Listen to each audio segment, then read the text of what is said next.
Vivi is going to be the 10th member of the Straw Hats. It's funny how times change. This time last year it was all about Carrot and Yamato, and now things have taken a big swing back to Vivi. 10th to join is probably incorrect though, because both she and Karu have been members since Alabasta. And I actually went back on Vivi's farewell, and there was an interesting thing in that chapter. Vivi referred to the Straw Hats, or I guess the Going Merry, as a light, which is pretty perfect in retrospect. Because whether or not Luffy was supposed to be a literal sun god at this point in the story, Oda was gearing towards that light aspect from near to, if not the very beginning. And if Vivi knew she was a D, I think she would immediately flee to Luffy, but right now, she doesn't. I mean, I guess there's a chance that Wapol may have overheard Cobra, but it's very unlikely. And what's been set up is a future meeting between Luffy, Sabo, and Vivi, where this information is set to be dropped. At which point, Vivi will, presumably, understand Alabasta's legacy and future, just like how Cobra came to his conclusion. Which should be a really interesting situation, because I don't think we've ever seen someone discover that they are a D. Just people discovering that the D that existed all along has more meaning than they thought. And in a way, this new information recontextualizes the whole Alabasta arc, something that I now feel the need to go back and reread. But the TLDR at the moment is that arc is essentially a story about Luffy saving his own kingdom. Now it kind of makes sense, the fact that Imu had a photograph of Vivi. My only question is, why did he cut all of the photographs except hers? So there are two interpretations of this. Imu cut up the photos of Luffy, Blackbeard, and Shirahoshi, and there were even very specific close-ups of all three of them. Imu made sure to curiously slice away at an eye from both Luffy and Blackbeard, as well as stab Shirahoshi's photo also in the eye. And the way most of us read this at the time is that Imu took the photo of Vivi to the empty throne. And then when the elders asked,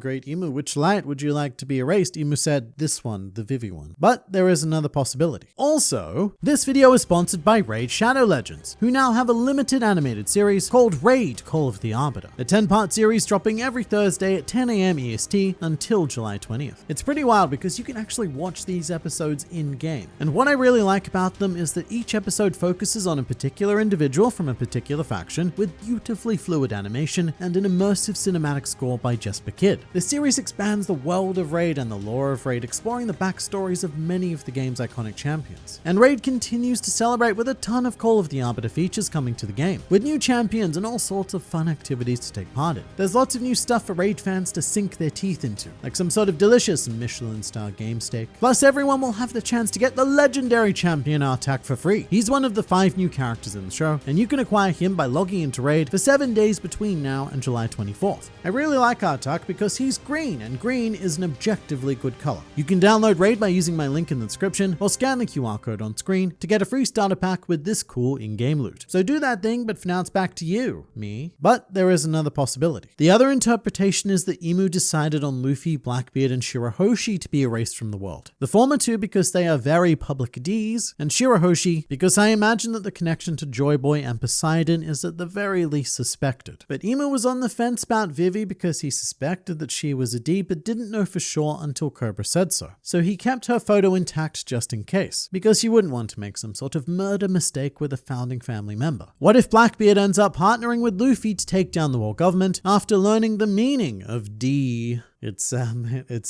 so hard to see that happening. Even if it's in Luffy's best interest, there are a total of 2 people in this world who he will never work with. Those 2 people being Blackbeard and Sakazuki, and both of them for very ace-based reasons. However, it's becoming less and less clear who will be the final antagonist of One Piece. I think both Blackbeard and Imu have a good claim to the spot, and it is clear that Imu considers both Luffy and Blackbeard to be his enemies. And you know what they say. The enemy of my enemy eats excessive cherry pies, led to the death of my brother, and is in general just a little bit of a dick. But maybe they could become extremely reluctant or even accidental allies. Because in the end, Luffy and Blackbeard, they are 2 sides of the same pie. And maybe that's what it takes. Maybe you need a fusion of Ds, the entire D clan, to overcome a force as powerful as Imu. And look, all I'm saying is, I don't not want to see Luffy and Blackbeard versus Imu. Could Zunesha somehow be Nefertari D Lily? 800 years, punished for somehow letting Joy Boy down. Gorosei and Imu having seeing giant transformations. I'm seeing a pattern here. So am I, and that pattern is this idea popping up a lot, I think much more than it should be. I do think that we as a fan base are far too quick to jump to the wackiest possible conclusion, but to be fair, that's because we've been conditioned by the author to expect the wackiest left field possible solution. And really, only in One Piece can we suspect that an ancient queen was transformed into an immortal elephant and cursed to walk the planet for all eternity. And just on that, Zunisha does have a specific species. I always forget it, but it's the Night Tamie Norida elephant, implying that there are, or at least there were, more of them. And look, I can't believe I'm saying this, but I don't think that Queen Nefertari D. Lily is an elephant, although it would make for an interesting conversation with Vivi. Hello, Vivi, I am your great-great-great-great-great-great-great-grandmother. I'm also an elephant. I did notice, yes. And you're probably wondering why. The thought had crossed my mind. Well, funny story, you see. And then Oda activates a tragic Senor Pink style flashback that makes us all cry over the elephant queen. Cobra isn't dead yet. Since we know that he is a D carrier, we need to see the panel where he is smiling at his end. True, so we saw Cobra standing, then we saw a close-up of a serious face, sort of like a meh. And then we cut to a shot of him on the floor but facing away. So there's still no confirmed smile as of yet. Meanwhile, every other D who we've seen die or about to die has smiled, so I'm hoping there's a wrap-up shot in the next chapter, with Imu looking at the corpse, seeing Cobra smile, and just being infuriated. I should say it's not confirmed that every D has to die with a smile on their face, nor do you have to be a D to die with that trademark smile. I think Kozuki Oden would be the best example of that, because despite his severe lack of middle initial, he well and truly departed this world in fitting D style, which, I'm just gonna go ahead and say it, cultural appropriation. Bad Oden, bad. Other than the smile though, Cobra did die in a very typical Will of D manner. He passed on his inherited will in the form of an unforgettable speech/sacrifice. So for now, I'm going to give Cobra the benefit of the doubt. Since Sabo was seen getting hit by the Shadow Elders, as I'll call them, I'm not going to call them that, that means they can use Haki. Or perhaps it's something else that we don't know about. Either way, 5 Elders are Haki users confirmed. It seems they're not incompetent after all. So I don't know about the use of the word confirmed, but this is why I make videos like this, because that's something I didn't even think about when I was reading the chapter. But Sabo is a Logia user and his fruit was completely bypassed, which means that yeah, we're either talking about armament Haki or something much more sinister. Like say a similar effect to that of Blackbeard's Yami Yami no Mi, which cancels out fruit powers for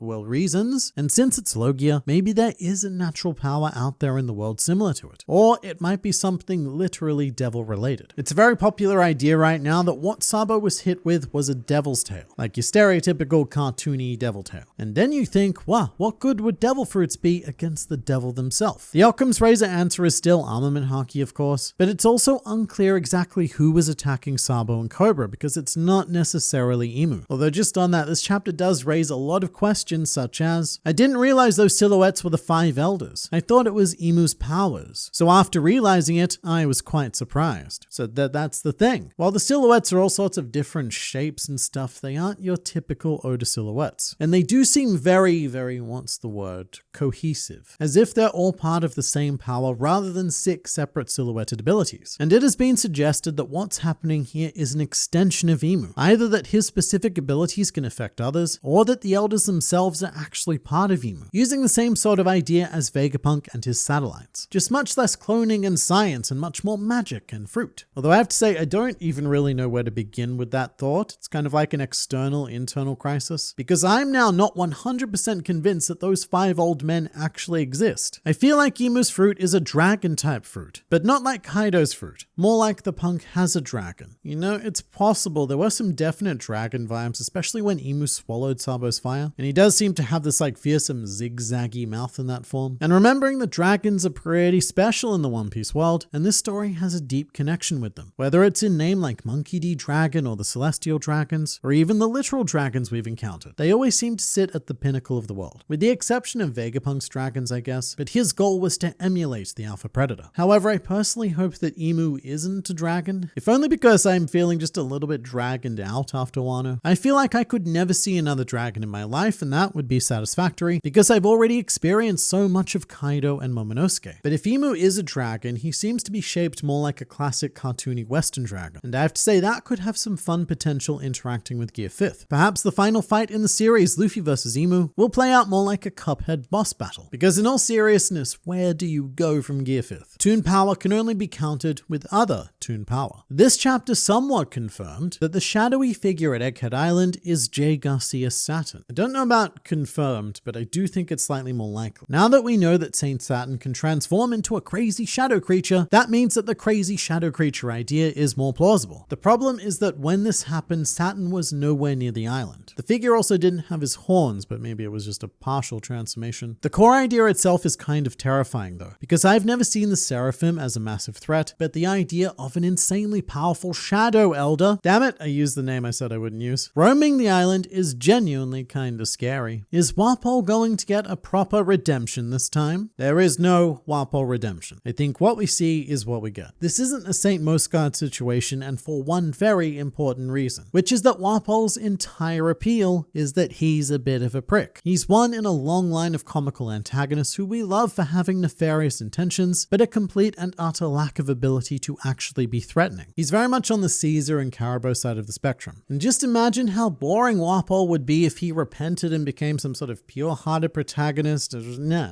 I don't like it. Serious question though. Will Walpole at some stage end up traveling with the Straw Hats? Because his options right now are pretty limited, and if Vivi were to go that way, would Walpole ask them for asylum? Because we should remember Walpole does have a bigger purpose here. Right now, as far as the world government is concerned, he is one of the 2 most wanted men in the world. So I can't wait to see the pivotal role that Walpole falls into in the story. What's the best way to make rice? And keep burning it or undercooking it? That is a good question. So when you're cooking rice, you need to use the 2-to-1 ratio. For every 1 cup of rice, it's 2 cups of water. You put that in the pot, you put the pot on the stove, and you set it to a low heat setting. Low, not high, low. And then you let the rice simmer for 10 to 20 minutes. Depends on the stove, really. Or what you do is you get a rice cooker. Does everything for you. If you mess up with the rice cooker, then you have no hope. Do you think that next chapter we will go back to Egghead? At this point, I'm not sure, because I've been expecting to go back there every week for a month now. But the way 1085 ended doesn't feel like the end, because right now it's on a very action and comical note, whereas flashbacks usually have a much more full stop style of ending. With the Reverie itself, there's not a lot left to resolve. How Vivi and Walpole ended up with Morgans is probably the last big question I can think of, and even then that's not such a pressingly big question, so there's probably a little bit of flashback left. But even after it ends, I don't know if we're going straight back to Egghead. Right now I'd expect to see a little bit of the Revolutionary Army again, and from there, who knows where else Oda wants to take us. Because stuff is happening everywhere, and honestly, I'm in no rush to go back. Thinking about it, it's been more than 2 months since we've seen Egghead Island in real world time, and people are starting to jokingly say that the rest of Egghead will be off-screened, a sort of flip on your typical Oda story, since right now we're seeing all of the stuff that would traditionally be left off-screen. But that's why it's so hard to predict, because we are in completely uncharted territory at the moment. None of what's happening right now is sticking to the classic One Piece script, which is why even after close to 1,100 chapters, I am still completely on the edge of my seat with this series each and every week.